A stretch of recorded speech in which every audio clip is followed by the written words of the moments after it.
सब बदल जाएगा। लेकिन अगर उन्हीं हालात पर बाकी रहे तो फिर करामत से भी तुम नहीं बदलोगे और ना हालात बदलेंगे, कोई चीज नहीं बदलेगी। इन्नल्लाह ला युगय्यिरु मा बिकौमिन हत्ता युगय्यिरु मा बिअनफुसिहिम।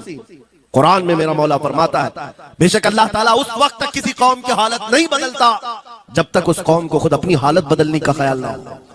हम अपनी जानिब से शुरुआत करें और फिर हालात खुद बदल जाएंगे, हालात खुद बदल जाएंगे।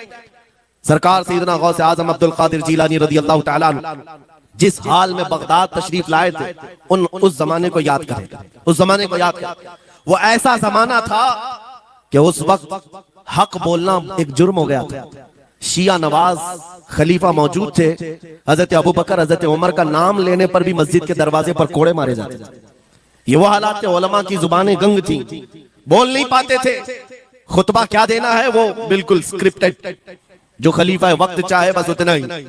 आज जैसे सऊदियों के यहाँ ये रिवाज है, बादशाह की हिमायत में और बादशाह जैसा चाहे वैसे ही मस्जिद का मौलवी भी बोलता रहे। शरीयत क्या कह रही है, मेरे मुस्तफा करीम सल्लल्लाहु तआला अलैहि वसल्लम की तालीमात क्या कह रही है, इससे क्या सरोकार, बस उतनी बातें करो जितनी उनके बादशाह की हिमायत की। ये दौर गौसे आजम के जमाने का भी था। उस वक्त हक बोलना एक बहुत बड़ा जुर्म था, उलमा को कोड़े मारे जाते थे। आपको पता है उसी बगदाद में सिर्फ एक हक बात का ऐलान करने की वजह से इमाम अहमद बिन हंबल को 300 कोड़े मारे गए थे। उनकी पीठ झुक गई थी, उनकी रीढ़ की हड्डी टेढ़ी हो गई थी। कोड़ा किसको कहते हैं, कोई रस्सी को नहीं, चमड़े का वो बेल्ट जिससे वो मारते थे तो जिस्म की चमड़ी लग करके आ जाती थी। 100 कोड़े में तो आदमी मर जाता था, कोई बच गया बच गया। 300 कोड़े खाए उस इमाम की बात कर रहा हूं जिसको मेरे नबी की 5 लाख हदीसें याद थी। वो इमाम अहमद बिन हंबल इतने बड़े इमाम अल हदीस कोड़े खाते थे तो किस बात पर, सिर्फ हक बात का ऐलान बरसरे पैकार करते थे, सबके सामने करते थे। उन्होंने कोई बादशाह की रियायत नहीं की, उन्होंने ये नहीं देखा कि ये क्या चाहते हैं, बल्कि हमेशा ये देखा कि मेरे नबी की शरीयत क्या चाहती है। मेरे अजीजों, यही बड़ी करामत है। गौसे आजम की बड़ी करामतों में से करामत ये है, उस जमाने में आप बगदाद तशरीफ लाए जब हालात ऐसे थे कि हक बोलना दुश्वार था, और आप जब मस्जिद के मिंबर पर खड़े होकर ऐलान करने लग गए, हैबत ऐसी तारी थी कि कोई आपको रोक ना सका, और आपकी ये हक्कानियत की तबलीग फैलती गई। शुरू में 10 लोग, फिर 20 लोग, फिर 100-200, फिर 1000-2000। गौसे आजम ने चंद महीनों में जो खुतबात दिए, आपके खुतबात का आलम यह था कि फिर 70,000 का मजमा बराबर सुनने के लिए आया करता। और गौसे आजम का ये खुतबा एक नहीं, हजारों खुतबात हैं। जब जब आप खुतबा देते थे, एक बात याद रखें, जुबान अगर पाक हो और अल्लाह की नबी पाक की शरीयत ताहिरा बोलती हो, उस जुबान में बला का असर होता है, अल्लाह करीम की तरफ से असर डाला जाता है। हक बात अगर बुलंद आवाज से कहो, ये मत देखो कि मैं कौन हूं, ये देखो कि कलाम किसका है। अल्लाह करीम लोगों के दिलों पर बात डालता है। गौसे आजम की जुबान से निकले हुए कलमा ऐसे हुआ करते, मजमा खत्म होने से पहले पता नहीं कितनों की तो लाशें उठाई जाती थी, कितने तो वहां बेहोश हो जाते। किस बात पर? इतना असर करता दिल पर कि लोग कपड़े फाड़ लेते थे। खुतबे के अंदर, बयान के अंदर ऐसा असर होता कि लोग बैठे बैठे मदहोश हो जाते, कोई जोश हाल में कपड़े फाड़ डालते। रिवायात में बताया गया कोई एक मजमा भी ऐसा नहीं जिसमें हुजूर गौसे पाक की तकरीर के बाद जनाजा ना उठाया गया, हर खिताबत के बाद। और बोलते क्या थे, हैरत की बात है मेरे अजीजों।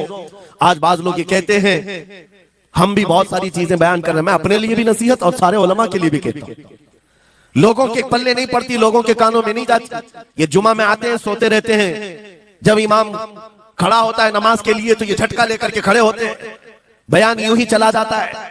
मेरे अजीजों, 2 चीजों की पाबंदी जरूरी है। मैंने पढ़ा था इमाम अहमद बिन हंबल नहीं, हजरत सुफियान सौरी रज़ी अल्लाह तआला अन्हु, हजरत सुफियान सौरी नसीहत कर रहे थे, और जब वो नसीहत करते तो लोग रो पड़ते थे, आखिरत को याद करते, कब्र की होलनाकियों का तज़किरा करते तो लोग रोने लगते थे। एक बंदा था, वो मजलिस में आया करता और खामोश बैठता, और उस पर कुछ भी असर नहीं। एक दिन उसने पकड़ करके पूछा हजरत सुफियान से, आप जब बयान करते तो लोग धाड़े मार मार कर रोते हैं, मुझे तो कुछ नहीं होता, मैं तो ऐसे ही बैठा रहता हूं। आपने क्या फरमाया? आपने ये नहीं फरमाया कि तू बदतमीज है, तू बदमाश है, तू बदअमल है। फरमाया 2 में से एक खराबी हो सकती है, या मेरा दिल खराब होगा या तेरा दिल खराब होगा, इसलिए कि मैं बात रसूलुल्लाह की कर रहा हूं, इसमें असर तो होगा ही। दो में से कोई एक खराब होगा, ये नहीं फरमाया कि तू ही खराब। यहां पर हमारे लिए नसीहत है, बोलने वाली जुबान पाक हो और लुकमा हलाल का जाता हो, अल्लाह असर जरूर पैदा फरमाता है। सरकार गौसे पाक रज़ी अल्लाह ताला अन्हु मिंबर पर खड़े होकर बयान कर रहे हैं। क्या बयान कर रहे हैं? सुने। एक दिन आप हज़रत अब्दुल जब्बार को बैठाए अपने बेटे को, वो बयान करते रहे, उसके बाद उतर करके आगे कहा, अब्बा जान आप जो बयान करते हैं उसमें जो रिक्कत तारी होती है वो मेरे बयान में नहीं होती, आप बयान कर। गौसे पाक मिंबर पर खड़े हो गए और सुनो, 70,000 का मजमा है। गौसे पाक की तकरीर क्या है? डायरेक्ट शुरू फरमाते गौसे पाक, ऐ लोगों मेरे घर में आज एक बड़ा हादसा हो गया। अपने घर का वाकया बयान कर रहे हैं, मेरे घर में आज एक अजीब हादसा हो गया। अब्दुल जब्बार की माँ यानी अपनी बीवी के बारे में कह रहे हैं, उनके बेटे हजरत अब्दुल जब्बार कहते हैं, अब्दुल जब्बार की माँ मेरे लिए दही मट्टी की हांडी में जमा कर रखी हुई थी, एक छीके से लटकाई हुई। गर्मियों के दिन थे, आज मेरी भी ख्वाहिश थी दही खाने की। मैं घर पहुंचा दोपहर के वक्त, दही की हांडी मेरी बीवी ने उठा करके दस्तरखान पर रखा था। मेरे पहुंचने से पहले ही एक बिल्ला आया घर में और पांव से झपटा मारा, वो दही का मटका गिर गया, टूट गया और दही पूरा जमीन पर बह गया। न माँ खा सका न मेरी बीवी खा सकी। इतना बयान करना था कि लोग फाड़े मारकर रोने लग गए, कपड़े फाड़ने लग गए, लोगों के अंदर जोश हाल से कैफियत बदल गई। मेरे अजीजों, कोई अपने घर का वाकया बयान कर रहा हो कि दही की हांडी फट गई, दही बह गया, इसमें कौन सी ऐसी बात है रोने की? ये हमारे और तुम्हारे लिए हो सकता है। गौसे आजम का मजमा भी अहले दिल का हुआ करता था, वो बसीरत वाले लोग बैठते थे। गौसे पाक क्या बयान कर रहे थे? गौसे पाक के बयान का मतलब ये नहीं है कि अब्दुल उनकी बीवी दही की हांडी जमाई थी और उनके लिए खाने का इंतजार कर रही थी। गौसे आजम अपने वाकये से दुनिया की हालत बता रहे थे, ऐ लोगों, जिस तरह मेरे घर में आज मेरे खाने से पहले दही का मटका टूट गया और दही बह गया, सबकी हालतें तकरीबन ऐसी होती हैं। इंसान अपने लिए इतना कमाता है, माल जमा करता रहता है, और जब उसके खाने का वक्त आता है मलकुल मौत पंजा मारकर रूह निकाल लेता है और सारा माल उसका धरा का धरा रह जाता है, ना वो चख पाता है ना खा पाता है। गौसे पाक रज़ी अल्लाह ताला अन्हु ये दुनिया की हालात बता रहे थे। मेरे अजीजों, आज भी वही हालात हैं हमारे, आज भी वही हालात हैं। हमने कमाने के लिए अपनी सेहत गंवा दी, रात नहीं देखा, दिन नहीं देखा, दौड़ते रहे माल हासिल करने के लिए, इतना जमा कर लूं, इतना जमा कर लूं, इतना जमा कर लिया, जब तक तो सेहत बिगड़ गई, शुगर भी आ गई, बीपी भी आ गई और ऐसी बीमारियां लग गई कि आप इनको ठीक करने के लिए जितना जमा किया था खर्चा करते रहो।